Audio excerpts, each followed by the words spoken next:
कबाब कबाब की रेसिपी। कबाब कोई भी तरीके के हो, चपली कबाब हो, शामी कबाब हो, किसी भी तरीके के कबाब हो, कबाब का नाम सुनते ही ना सबके मुंह में पानी आ जाता है। और कबाब ऑलमोस्ट खुद में एक शाही रेसिपी है। इसके साथ कभी भी हम नवाबी या शाही कबाब का नाम नहीं लेते हैं।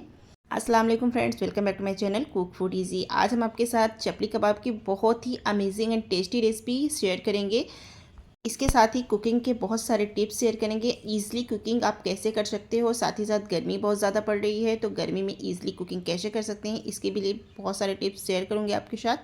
वीडियो को एंड तक देखिएगा, फुल वॉच कीजिएगा। Ladies, school girls, college girls की बच्चियाँ देख रही हैं, सबके ही बहुत ही ज़्यादा काम की रेसिपी है, काम की वीडियो है एक्चुअली ये। और रेसिपी तो इतनी अच्छी है ना, मेहमान आपकी तारीफ़ करते नहीं थकेंगे और घर वाले बार बार फरमाइश करके आपसे बनवाएंगे। तो चलिए फटाफट से शुरू करते हैं चपली कबाब की रेसिपी। इसके लिए हमने 1 केजी से थोड़ा सा ज़्यादा ही है एक्चुअली कुर्बानी का कीमा है, जिसे हमने मशीन से मार्केट से बनवा के रख दिया था फ्रिज के अंदर। और ये इसका बर्फ़ हमने पूरी पिघला ली है और इस तरीके से इसको हमने हाथ से एकदम अच्छे तरीके से पहले वॉश कर लिया था।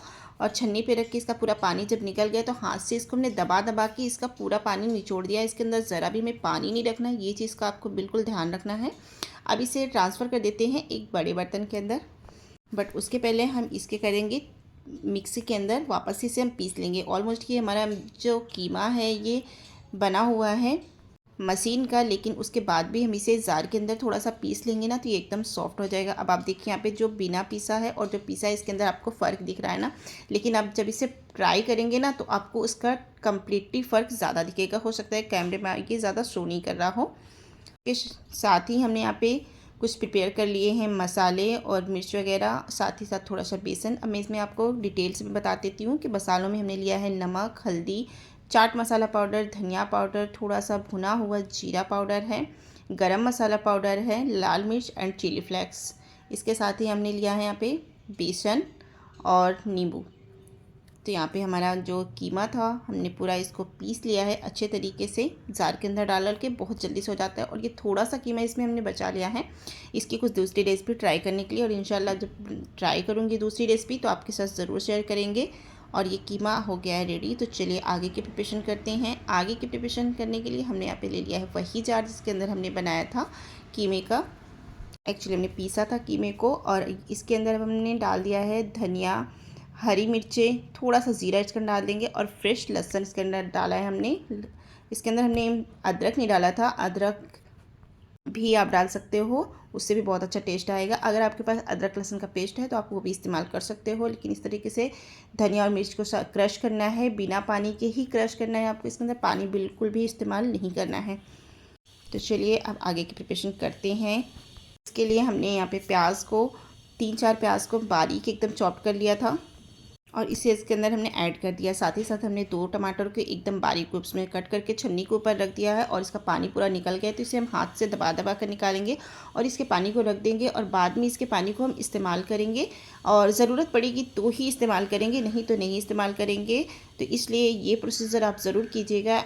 यहाँ पे टमाटर को पानी तो निकाल ही देना है लेकिन हाथ से भी इसको निचोड़ देना है अच्छे से। इससे क्या 2 तरीके का एक तो फ़ायदा होगा, इससे इसका जिसका जूस एक्स्ट्रा है वो भी निकल जाएगा।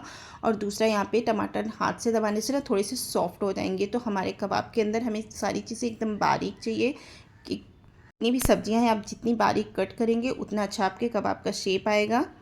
यहाँ पे हमने प्याज टमाटर डाल दिया था। इसके अंदर डाल देते हैं नींबू और जो हमने मिर्ची पीस कर डाली थी वो भी हमने ऐड कर दिया है इसके अंदर। एक्चुअली वो सूट नहीं हो पाया है। और साथ ही साथ डाल देते हैं बेसन जो हमने लिया था उसे भी ऐड कर देते हैं। अब सारी चीज़ों को तो हमने डाल दिया इसके अंदर जितनी भी चीज़ें ली थी। अब इसे कर देते हैं एकदम अच्छे से मिक्स। इसे मैंने कम से कम आटे की तरह गूंथते हुए 4 से 5 मिनट के लिए एकदम अच्छे से इसे स्मूथली गूंदा था। अब यहाँ पे थोड़ा सा ड्राई लग रहा था तो हमने यहाँ पे जो जूस निकाला था उसे यहाँ पे टमाटर का डाल देते हैं। अगर ये नहीं होता तो हम थोड़ा सा पानी का इस्तेमाल करते हैं, लेकिन ये जूस है तो हम जूस को इस्तेमाल कर लेते हैं। आप लोग ये चीज़ बाद में कीजिएगा। हो सकता है आप अगर कीमे को अच्छे तरीके से नहीं निचोड़े, कीमे के अंदर ही आपके ज़्यादा मॉइस्चर हो, तो फिर आप बाद में अगर ये टमाटर को जूस भी डाल देते हो ना फिर मिक्सचर ज़्यादा गीला हो जाएगा। तो चलिए अब आपके साथ मैं शेयर करती हूँ कि आप लोग ईज़िली गर्मी में कुकिंग कैसे कर सकते हो। गर्मी बहुत ज़्यादा पड़ रही है, सभी लोगों को, लेडीज़ लोगों को खाना तो बनाना ही पड़ता है। लेकिन अगर हम थोड़ा सा स्मार्टली वर्क करें ना तो थोड़ा सा कुकिंग का जो प्रोसीजर है ईजी हो जाता है। अब जैसे कि मान लीजिए इस तरीके की चीज़ें बना रहे हैं ना, बहुत ज़्यादा प्रिपरेशन करनी पड़ती है पहले से। अगर आपने किचन में पहले से कोई प्रिपरेशन करके नहीं रखी तो आपको फिर यहाँ पे जीरा पाउडर बनाना पड़ेगा, गरम मसाला पाउडर बनाना पड़ेगा, अदरक लहसुन को छीलना पड़ेगा। इस तरीके से जो गर्ल्स हैं या कॉलेज गर्ल्स, स्कूल गर्ल्स हैं, जिन्हें खाना बनाने का शौक तो है बट ऐसे प्रिपरेशन करने में ना खाना बनाते नहीं हैं, तो वो लोग अपनी मम्मी की हेल्प ले सकते हो। और इस तरीके से पहले से आप कई सारी चीज़ों की इंस्टेंट प्रिपरेशन करके रख सकते हो, जैसे कि चिली फ्लेक्स हो गया, ज़ीरा पाउडर हो गया, गरम मसाला पाउडर। इन चीज़ों को आप अपने घर पे रेडी कर लीजिए। काली मिर्च का पाउडर है, इससे तो 2-3 तरीके के देखिए फ़ायदे होते हैं। पहला ना तो ये तो आप अपने घर पे बनाते हो ना तो एकदम अच्छा हाइजीनिक होता है। दूसरा ये चीज़ होता है ना कि घर पे बनाते हैं ना तो कोई चीज़ तो वो बजट में बन जाती है, इससे हमारा थोड़ा सा फ़ायदा भी होता है।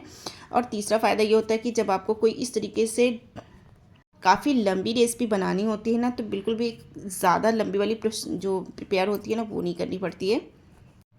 तो यहाँ पे देखिए सारे कबाब बनकर रेडी हो गए हैं।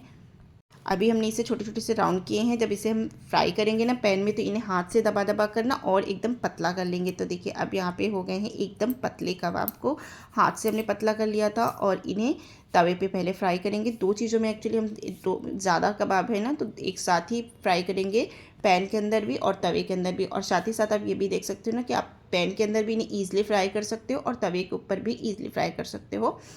तो यहाँ पे तवे के ऊपर हमने डाल दिया था तेल, थोड़ा सा रिफाइंड ऑयल से ही फ्राई करेंगे और सेलो फ्राई ही करेंगे। गैस की फ्लेम को हमने लो मीडियम कर दिया है, ना तो बहुत ज़्यादा स्लो रखेंगे ना ही बहुत ज़्यादा हाई रखेंगे, नहीं तो हमारे कबाब जल जाएंगे।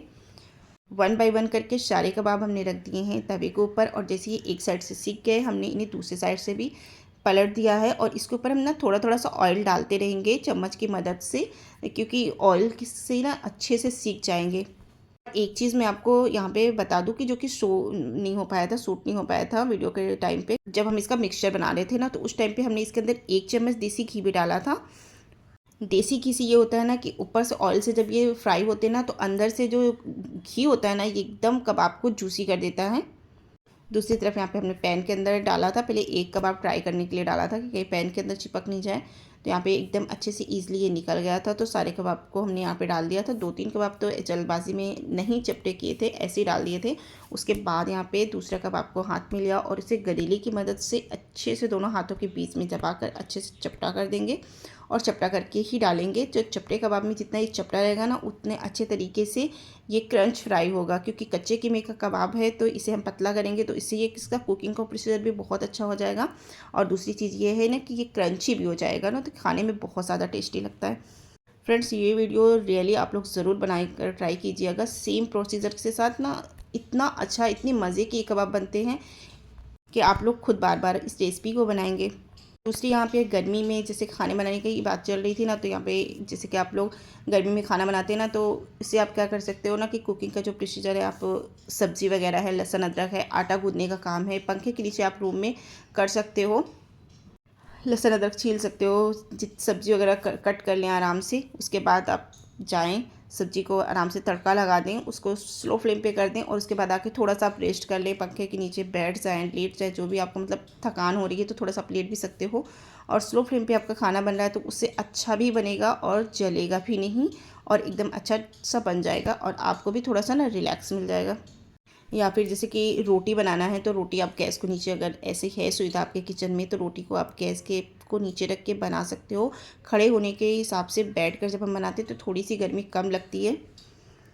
या फिर आपके पास कोई घर में ऐसा मेंबर है जो आपकी हेल्प कर सकते हैं तो एक लोग बेल लीजिए, एक लोग सेक लीजिए। खासकर जिन लोगों की फैमिली में ज़्यादा मेंबर होते हैं ना उन लोगों को तो रोटी बनाने में ज़्यादा मुश्किल होती है। और साथ ही साथ हमने यहाँ पे बना लिए थे पराठे।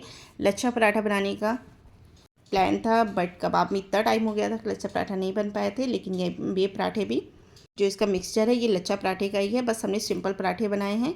और कबाब और पराठे बनकर मज़ेदार से रेडी हो गए थे। तो कबाब यहाँ पे फ्राई हो गए थे तो हमने निकाल लेते हैं बटर पेपर के ऊपर। आप कोई भी पेपर के ऊपर इसे निकाल लीजिए ताकि इसका तेल पूरा यहाँ पे ऑब्जर्व हो जाता है पेपर के अंदर। इससे एक्स्ट्रा तेल खाने में भी नहीं आता और प्लेट भी ख़राब नहीं होती है। तो यहाँ पे अब हमने सर्व कर दिया था। यहाँ पे पराठे रेडी हो गए थे, कबाब भी रेडी हो गए थे, थोड़े से प्याज कट कर लिए थे। मज़ेदार से लच्छा पराठा एंड कबाब की रेसिपी हाजिर है, बस खाने की देर है। तो आप लोग भी बनाइए और खिलाइए अपनी फैमिली को, अपने बच्चों को और घर पे आए मेहमानों को। वीडियो अच्छा लगा है तो अपनी फैमिली, फ्रेंड सर्कल में सभी के साथ शेयर ज़रूर कीजिएगा।